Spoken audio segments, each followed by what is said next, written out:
E entrando também, né, em um ponto importante na sua carreira, que foi quando você assumiu a Secretaria da Saúde aqui do estado de São Paulo, bem na época da pandemia. E qual era a sua visão na época, mesmo antes, né, de ser decretado? Pandemia, que o pessoal, como você falou, estava lá na China, nem estava ainda se falando em Europa, e de repente, em poucos dias, pandemia. Qual era a sua visão da doença naquela época? Então, a minha visão era sempre de respeito. A gente sabia que era uma questão de tempo para isso chegar.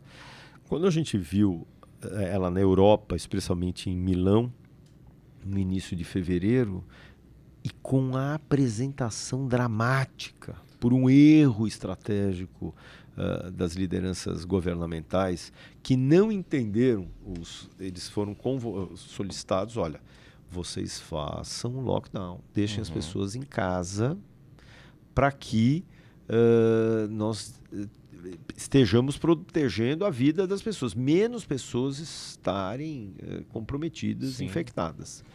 Na época, as lideranças governamentais, lá, especialmente da cidade de Milão, diziam, não, imagina, como fica o comércio com isso? E aí a catástrofe que a gente viu, 900 mortes, 1.000 mortes. Aquela coisa dos caminhões carregando. Horroroso. Aquilo foi uma tragédia que eu acho que a gente não consegue nem acreditar que a gente possa ter vivido algo. Até hoje, eu ainda Até hoje. fico Quando a gente assim, para não é e pensa, possível. fala, meu Deus, eu acho que todos que estão nos ouvindo têm essa sensação. Não, mentira. Mentira que a gente vê. Foi um sonho, né?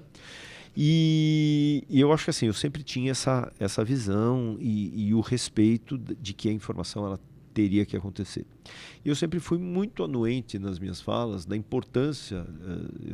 O pessoal era muito crítico com o faseamento do Plano de São Paulo feito e estruturado pelo governo de São Paulo, na liderança do governador João Dória. E eu era questionado por vários órgãos de comunicação e eu dizia, é isso mesmo, tem que fazer isso.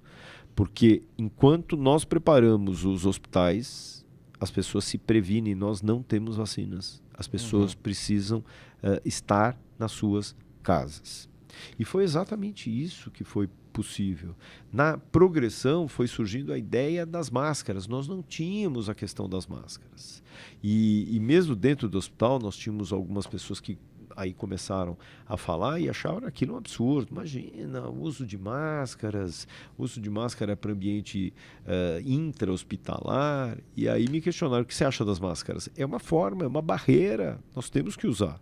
A nossa preocupação com o uso das máscaras é que naquele momento nós não tínhamos máscara para todo mundo. Sim. A gente não tinha nem máscara para médico dentro de um ambiente hospitalar. Houve escassez da PFF2. Aí que tá. Assim. Então, tudo isso, nós fomos nos adaptando. Eu assumo a secretaria 2 semanas antes do pico da primeira onda.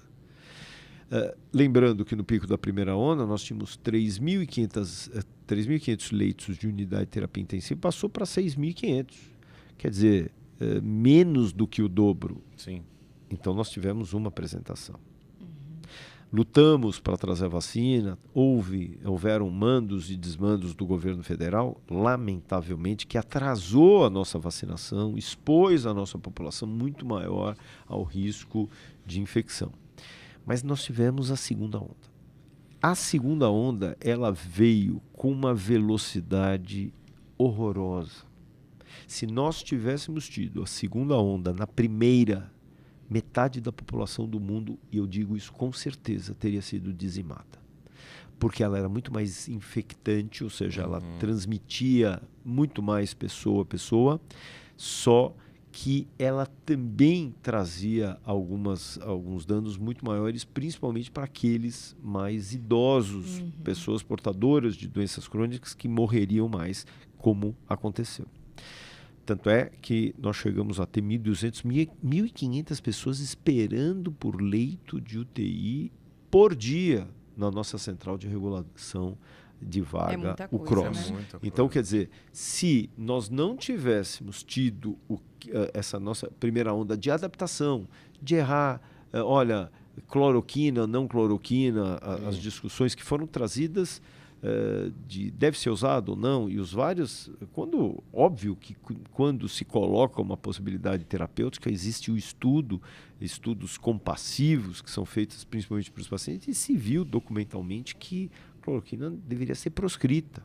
Assim como o corticoide não podia ser usado numa fase inicial, sim, deveria ser usado a partir do 7º dia. Então, tudo isso foi se aprendendo. Quando se entra numa segunda onda, você já tem uma estrutura hospitalar mais bem montada, um número de respiradores muito mais disponibilizados. A própria capacitação dos médicos, de quem atende. A capacitação de médicos, enfermeiros, que foram aprendendo, olha, não é entubar esse paciente direto, entubar de colocar o caninho para respirar, mas você tem mecanismos que nós chamamos de ventilação não invasiva, que não invade, são os catéteres de alto fluxo, 10 litros por minuto, com alta pressão, e eles ajudaram muito, porque foram exatamente eles que permitiram com que muita gente fosse salva. Muita gente. Eu acho que assim, conseguimos salvar milhões de pessoas. Eu acho que isso nos deixa muito felizes.